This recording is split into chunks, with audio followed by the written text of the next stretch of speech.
Hi guys, ಎಲ್ರಿಗೂ ಕೂಡ ನಮಸ್ಕಾರ. ನಾನು ನಿಮ್ಮ ಲಕ್ಕಿಲಿ ಯಶ್. ಇವತ್ತು ಯೂಟ್ಯೂಬರ್ಸ್ಗಳಿಗೆ ಆಲ್ಮೋಸ್ಟ್ ಎಲ್ರಿಗೂ ಕೂಡ ಈ ಥರದೊಂದು ಮೇಲ್ ರಿಸೀವ್ ಆಗಿರುತ್ತೆ. ಯಾರಿಗೆಲ್ಲ ರಿಸೀವ್ ಆಗಿಲ್ಲ ಏನು ತಲೆ ಕೆಡಿಸ್ಕೊಬೇಡಿ, ರಿಸೀವ್ ಆಗುತ್ತೆ, ವೆಯ್ಟ್ ಮಾಡಿ.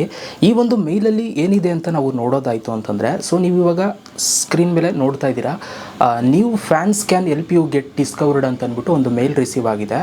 ಇದರಲ್ಲಿ a new way your community can help you get discovered ಅಂತಂದ್ಬಿಟ್ಟು ಒಂದು ಮೇಲ್ ನಮಗೆ ಇಲ್ಲಿ ಬಂದಿದೆ. ಇದರಲ್ಲಿ ನಮಗೆ ಹೊಸದಾಗಿ ಇವಾಗ ಯೂಟ್ಯೂಬಲ್ಲಿ ಲಾಂಚ್ ಆಗಿರುವಂಥ ಐಪ್ ಅನ್ನುವಂಥ ಒಂದು ಫೀಚರ್ ಬಗ್ಗೆ ನಮಗಿಲ್ಲಿ ಎಕ್ಸ್ಪ್ಲೇನ್ನ ಮಾಡಿದ್ದಾರೆ. ಇದರಿಂದ ನಮ್ಗೆ ಏನು ಬೆನಿಫಿಟ್ ಆಗುತ್ತೆ, ಏನು ಕತೆ ಅನ್ನೋದನ್ನು ಇಲ್ಲಿ ನಮಗೆ ಹೇಳಿದ್ದಾರೆ.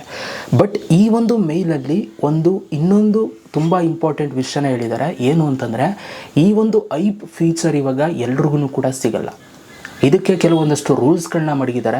ಅದನ್ನು ಇವತ್ತು ನಾನು ನಿಮಗೆ ಎಲ್ಲನೂ ಕೂಡ ಹೇಳ್ತೀನಿ. ದಯವಿಟ್ಟು ಯಾರೆಲ್ಲ ನಮ್ಮ ಚಾನಲ್ನ ಸಬ್ಸ್ಕ್ರೈಬ್ ಮಾಡದೆ ನೋಡ್ತಾರಲ್ಲ ಸಬ್ಸ್ಕ್ರೈಬ್ ಮಾಡ್ಕೊಳ್ಳಿ. ವಿಡಿಯೋ ಇಷ್ಟ ಆಯಿತು ಅಂತಂದರೆ ಒಂದು ಲೈಕ್ನ ಮಾಡಿ. ಸೊ ಬನ್ನಿ ಇವತ್ತಿನ ವಿಡಿಯೋನ ಶುರು ಮಾಡೋಣ ಗೈಸ್.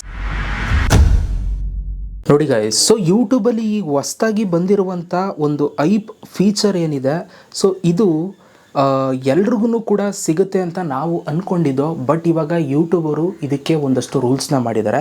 ಸೊ ಫಸ್ಟು ಇದಕ್ಕೆ ಎಷ್ಟು ಸಬ್ಸ್ಕ್ರೈಬರ್ಸ್ ಸಿಗಬೇಕು ಅನ್ನೋದೆಲ್ಲವೂ ಕೂಡ ಮಾತಾಡೋಣ. ಅದಕ್ಕಿಂತ ಮುಂಚೆ ಇದನ್ನು ಮಾಡಿದ್ರೆ ಏನು ಪ್ರಯೋಜನ ಅಂತಂದರೆ, ಸೊ ಇವಾಗ ನೀವು ವಿಡಿಯೋಗೆ ಲೈಕು ಕಮೆಂಟ್ಸ್ ಮಾಡ್ತಿದ್ದೀರಲ್ಲ, ಇದಕ್ಕಿಂತ ಡಬಲ್ ತ್ರಿಬಲ್ ನೀವು ಐಪನ್ನು ಮಾಡ್ತು ಅಂತಂದರೆ, ಸೊ ಆ ಒಂದು ವಿಡಿಯೋ ಜಾಸ್ತಿ ವೈರಲ್ ಆಗುವಂಥ ಚಾನ್ಸಸ್ ಇರುತ್ತೆ. ನಿಮ್ಮ ಫೇವ್ರೇಟ್ ಕ್ರಿಯೇಟರ್ಸ್ಗಳಿಗೆ ನೀವು ಇವಾಗ ಐಪ್ ಮಾಡ್ಬೋದು. ಕಮೆಂಟ್ ಬಾಕ್ಸ್ ಪಕ್ಕ ಈ ಥರ ಸ್ವೈಪ್ ಮಾಡ್ತು ಅಂತಂದರೆ ಅಲ್ಲಿ ನಿಮ್ಗೆ ಐಪ್ ಅಂತ ಬರುತ್ತೆ. ಸೊ ನೀವು ಐಪನ್ನು ಮಾಡ್ಬೋದು. ನೀವು ಐಪ್ ಮಾಡ್ತು ಅಂತಂದರೆ ಸೊ ಅವ್ರಿಗೆ ಪಾಯಿಂಟ್ಸ್ ಅರ್ನ್ ಆಗುತ್ತೆ. ಆ ಒಂದು ಯೂಟ್ಯೂಬರ್ಗೆ ಅದು ಲೀಡರ್ ಬೋರ್ಡ್ ಒಳಗಡೆ ಬರುತ್ತೆ. ಇದು ಆಲ್ರೆಡಿ ನಾನು ಹೇಳಿದ್ದೀನಿ ಎಲ್ಲವೂ ಕೂಡ, ಯಾವ ಥರ ಇದನ್ನು ಯೂಸ್ ಮಾಡೋದು ಏನು ಅದು ಇದು ಅಂತ ಅಂದ್ಬಿಟ್ಟು. ಸೊ ನಿಮಗೆ ಪ್ರತಿದಿನ ನಿಮಗೆ 3 ಸಲ ಐಪ್ ಮಾಡೋದಕ್ಕೆ ನಿಮಗೆ ಅವಕಾಶ ಇರುತ್ತೆ ವ್ಯೂವರ್ಸ್ಗಳಿಗೆ. ಓಕೆ, ಬಟ್ ಇವಾಗ ಈ ಒಂದು ಐಪ್ ಮೇಲೆ ಈಗ ಇದು ಎಲ್ರಿಗೂ ಕೂಡ ಸಿಗೋದಿಲ್ಲ. ಇದಕ್ಕೆ ಕೆಲವೊಂದಷ್ಟು ರಿಕ್ವೈರ್ಮೆಂಟ್ಸ್ಗಳನ್ನ ಇಟ್ಟಿದ್ದಾರೆ ಇವಾಗ, ಆಯಿತಾ. ಸೊ ಇಷ್ಟು ಸಬ್ಸ್ಕ್ರೈಬರ್ಸ್ ಇರಬೇಕು, ಇಷ್ಟು ನಿಮಗೆ ಇದಾಗಿರಬೇಕು ಅಂದರೆ ಮಾನಿಟೈಸ್ ಆಗಿರಬೇಕು, ಆ ಥರ ಈ ಥರ ಎಲ್ಲವೂ ಕೂಡ ಹೇಳಿದ್ದಾರೆ. ಸೊ ಅದನ್ನು ಫಸ್ಟು ನಾನು ನಿಮಗೆ ತೋರಿಸ್ತೀನಿ. ಸೊ ಬನ್ನಿ ಅದನ್ನು ನಾವು ಇವಾಗ ನೋಡೋಣ ಗೈಸ್. ಸೊ ಇಲ್ಲಿ ಅವರು ಆ್ಯಕ್ಚುಲಿ ನಮಗೆ ಕೊಟ್ಟಿದ್ದಾರೆ ಐಪಿಂಗ್ videos eligibility, availability and policies ಅಂತ ಅಂದ್ಬಿಟ್ಟು. ಸೊ ಇದರಲ್ಲಿ ಅವರು ಎಲ್ಲವೂ ಕೂಡ ನಾವು ಇಲ್ಲಿ ಹೇಳಿದ್ದಾರೆ. ಸೊ ಬನ್ನಿ ಇವಾಗ ನಾವು ಇದನ್ನು ಓದೋಣ, ಆವಾಗ ನಮಗೆ ನೀಟಾಗಿ ಇದನ್ನು ಏನು ಕೊಟ್ಟಿದ್ದಾರೆ ಅಂತ ಅರ್ಥ ಆಗುತ್ತೆ. ಸೊ ನೋಡಿ, ಇಲ್ಲಿ ಇಂಪಾರ್ಟೆಂಟ್ ಅಂತ ಕೊಟ್ಟಿದ್ದಾರೆ. This feature is currently in a limited beta and only available in certain countries at this time ಅಂತ ಕೊಟ್ಟಿದ್ದಾರೆ. ಅಂದರೆ ಈ ಒಂದು ಐಪ್ ಅನ್ನುವಂಥ ಒಂದು ಹೊಸ ಫೀಚರ್ ಏನಿದೆ, ಇದು ಕೆಲವು ಕಂಟ್ರಿಗಳಲ್ಲಿ ಮಾತ್ರ ಅವೈಲಬಲ್ ಇದೆ ಇವಾಗ. ಅಟ್ ಪ್ರೆಸೆಂಟ್ ಎಲ್ಲ ಕಂಟ್ರಿಗಳಲ್ಲೂ ಕೂಡ ಇದು ಅವೈಲಬಲ್ ಇಲ್ಲ ಅಂತ ಹೇಳ್ತಿದ್ದಾರೆ. ಬಟ್ ಗುಡ್ ನ್ಯೂಸ್ ಏನಪ್ಪ ಅಂತಂದರೆ, ಇಂಡಿಯಾದಲ್ಲಿ ಇದು ಈಗ ಆಲ್ರೆಡಿ ಬಂದಿದೆ, ನಾವೆಲ್ಲರೂ ಕೂಡ ಯೂಸ್ ಮಾಡ್ತಾ ಇದ್ದೀವಿ ಅಲ್ವಾ.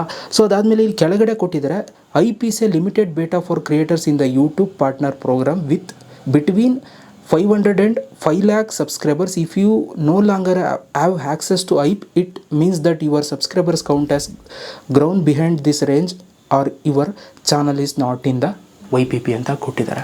ಸೊ ತುಂಬ ಜನ ನನಗೆ ಕಮೆಂಟ್ಸ್ ಆಗ್ತಾಯಿದ್ದೀರಿ, ಬ್ರೋ ನನಗೆ ಈ ಒಂದು ಫೀಚರ್ ಸಿಕ್ಕಿಲ್ಲ ಐಪ್ ಅಂತ ಅಂದ್ಬಿಟ್ಟು.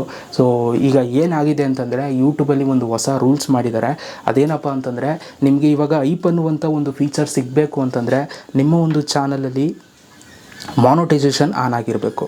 ಸೊ ಇಲ್ಲಿ ಅವರು ನೀಟಾಗಿ ಮೆನ್ಷನ್ ಮಾಡಿದ್ದಾರೆ. ಸೊ ನೀವು ನೋಡ್ಬೋದು, ಯೂಟ್ಯೂಬ್ ಪಾರ್ಟ್ನರ್ ಪ್ರೋಗ್ರಾಮ್ ಅಂತಂದರೆ ಅದನ್ನೇ ಯೂಟ್ಯೂಬ್ ಮಾನಿಟೈಸೇಷನ್ ನಿಮ್ಮ ಒಂದು ಚಾನಲಲ್ಲಿ ಆನ್ ಆಗಿರಬೇಕು. ಯೂಟ್ಯೂಬಲ್ಲಿ ನೀವು ದುಡ್ಡು ಮಾಡ್ತಾ ಇರಬೇಕು, ಆವಾಗ ಮಾತ್ರ ನಿಮ್ಗೆ ಇದು ಸಿಗುತ್ತೆ. ಆ್ಯಂಡ್ ಅದ್ರ ಜೊತೆಗೆ ನಿಮ್ಮ ಒಂದು ಚಾನಲಲ್ಲಿ ಮಿನಿಮಮ್ 500 to 5 lakh ಸಬ್ಸ್ಕ್ರೈಬರ್ಸ್ ಒಳಗೆ ಎಷ್ಟಾದರೂ ಇತ್ತು ಅಂತಂದರೂ ಕೂಡ ನಿಮ್ಗೆ ಈ ಒಂದು ಐಪ್ ಅನ್ನುವಂಥ ಫೀಚರ್ ಸಿಗುತ್ತೆ. 100 ಸಬ್ಸ್ಕ್ರೈಬರ್ಸ್ ಇದ್ದರೆ ಸಿಗಲ್ಲ, 200 ಇದ್ದರೆ ಸಿಗಲ್ಲ, 300 ಇದ್ದರೆ ಸಿಗಲ್ಲ, 400 ಇದ್ದರೆ ಸಿಗಲ್ಲ, 500 ಇದ್ದರೆ ಸಿಗುತ್ತೆ. ಆಮೇಲೆ ಅದ್ರ ಜೊತೆಗೆ ಮಾನಿಟೈಸೇಷನ್ ಆನ್ ಆಗಿರಬೇಕು. ನಿಮಗೆ 500 ಸಬ್ಸ್ಕ್ರೈಬರ್ಸ್ ಇದ್ದು ಮಾನಿಟೈಸ್ ಆಗಿಲ್ಲ ಅಂತಂದರೂ ಕೂಡ ಸಿಗೋದಿಲ್ಲ, ಆಯಿತಾ. ಅದನ್ನು ಯೂಟ್ಯೂಬರು ಇಲ್ಲಿ ಹೇಳಿದ್ದಾರೆ. ಆ್ಯಂಡ್ ಈ ಒಂದು ಐಪ್ ಅನ್ನುವಂಥ ಒಂದು ಹೊಸ ಫೀಚರ್ ಏನಿದೆ, ಇದು ನಿಮಗೆ ಲಾಸ್ಟ್ 7 ವೀಡಿಯೋಸಲ್ಲಿ ಮಾತ್ರ ಇದು ನಿಮಗೆ ಕಾಣುತ್ತೆ. ಎಲ್ಲ ವೀಡಿಯೋಸ್ಗಳಲ್ಲೂ ನೀವು ಐಪನ್ನು ಮಾಡೋಕ್ಕಾಗಲ್ಲ, ಲಾಸ್ಟ್ 7 ವೀಡಿಯೋಸಲ್ಲಿ ಮಾತ್ರ ಇದನ್ನು ಮಾಡೋದಕ್ಕೆ ಸಾಧ್ಯ. ಸೊ ಇದು ಹೊಸದಾಗಿ ಐಪ್ ಅವ್ರದ್ದು ಒಂದು ರೂಲ್ಸ್ ಆ್ಯಂಡ್ ರೆಗ್ಯುಲೇಷನ್ಸ್. ಇದು ಇನ್ನು ಮುಂದೆ ನಿಮಗೆ ಸಿಗಬೇಕು ಅಂತಂದರೆ ಇಷ್ಟು ಸಬ್ಸ್ಕ್ರೈಬರ್ಸ್ ಇರಲೇಬೇಕು ಗೈಸ್. ಸೊ ಇದು ಅಪ್ಡೇಟ್ ಬಂದಿದೆ. ಸೊ ಈ ಒಂದು ಅಪ್ಡೇಟ್ ಹೇಗೆ ಅನಿಸು ಅಂತ ನನ್ನ ಕಮೆಂಟ್ ಬಾಕ್ಸಲ್ಲಿ ಕಮೆಂಟ್ ಮಾಡಿ. Thank you so much video ನೋಡೋದಕ್ಕೆ. ಸಿಗೋಣ ನೆಕ್ಸ್ಟ್ ವೀಡಿಯೋದಲ್ಲಿ. ಅಲ್ಲಿ ತನಕ ಲವ್ ಯು ಆಲ್.